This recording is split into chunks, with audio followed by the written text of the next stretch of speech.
Hello दोस्तों, मौसम में चेंजमेंट हो गया है और अब सर्दी का आगमन हो गया है। तो हमारे गार्डन में कुछ ऐसे प्लांट हैं जो डोरमेंसी की ओर बढ़ रहे हैं। उन्हीं में से है पर्सिलेन और पार्टुलिका। ये पर्सिलेन और पार्टुलिका ऐसे प्लांट हैं जो पूरी गर्मी और पूरे बरसात हमारे गार्डन को फूलों से भरे रखते हैं।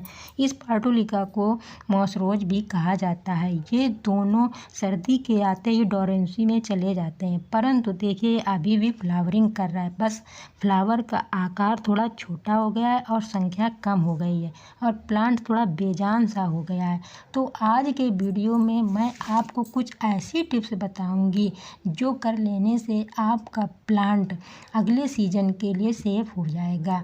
अगले सीजन आपको प्लांट खरीदना नहीं पड़ेगा। तो पहला काम क्या है कि आपको अपने प्लांट को चेक करना है, देखना है कि प्लांट की ग्रोथ एकदम रुक सी गई है, पौधा बिल्कुल बेजान हो गया है और इसमें बहुत सारे डेड हेड बन चुके हैं। तो पौधे की ग्रोथ रुक जाने के कारण, डेड हेड बन जाने के कारण हमारा प्लांट बेजान हो गया है। तो अब इसके हम कुछ देख रेख कर लेते हैं। तो सबसे पहला काम है कि हम इसकी कटिंग कर दें। इसकी जितने पुरानी ब्रांचें हैं सबको हटा दें। पुरानी ब्रांचों को हटा देने से कुछ दिनों बाद नीचे से नई ब्रांचें आने लगती हैं। और दूसरा, कटिंग से निकलने वाली ब्रांच को हम नष्ट नहीं करते हैं, इसे सेव करके रख लेते हैं। जितनी अच्छी अच्छी ब्रांचें हैं उन्हें सबको रख लेते हैं, क्योंकि अगले साल के लिए हमें नए पौधे भी तैयार करने हैं।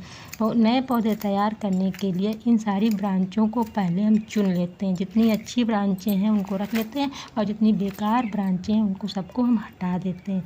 अब इन ब्रांचों को हम लगाएंगे कहाँ? इन ब्रांचों को लगाने के लिए आप या तो कोई पॉली बैग ले लीजिए या कोई छोटा गमला ले लीजिए या कुछ आपके पास कुछ बोतल अगर पड़ी हो तो उसको ले लीजिए और उसमें इनको लगा लीजिए। इन ब्रांचों से अच्छी अच्छी ब्रांचें चुनना है और हमें उसमें अच्छे से लगा लेना है, क्योंकि अगले सीजन के लिए हमारे पौधे ख़त्म ना हो, हमारे गार्डन में बने ही रहें, हमको ख़रीदने ना पड़ें।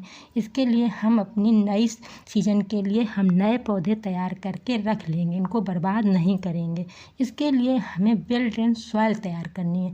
वेल ड्रेन सॉइल तैयार कर लेते हैं और कोई पॉली बैग लेते हैं और उसमें सारी कटिंग लगा देते हैं। इनको 2-2 इंच अंदर की ओर दबा देते हैं, अच्छे से दबा देते हैं जिससे दोस्तों ये ख़राब ना हो और हमारे नए सीजन के लिए, अगले सीजन के लिए प्लांट तैयार हो जाए।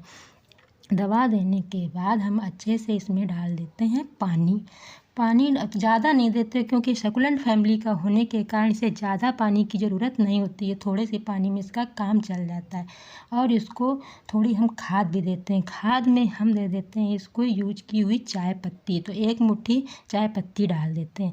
ये चाय पत्ती गर्म होती है इसलिए इसमें हम थोड़ा पानी और डाल देते हैं। और अब इसको हम ऐसी जगह रखते हैं जहाँ दिन भर की धूप आती हो, मेरा पौधा दिन भर धूप में रहे।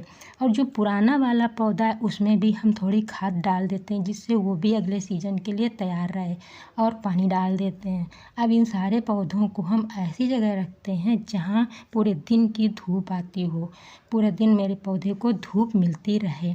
अब दूसरा काम है, लास्ट जो काम है दोस्तों, वो काम है कि आपको जब ज़्यादा सर्दी पड़े या कोहरा गिरे तो आपको अपने पौधे को ऐसी जगह रखनी है जहाँ छायादार छाया हो, या तो कोई ट्रांसपेरेंट पॉलीथीन लेकर के इसको ढक देना है जिससे इसमें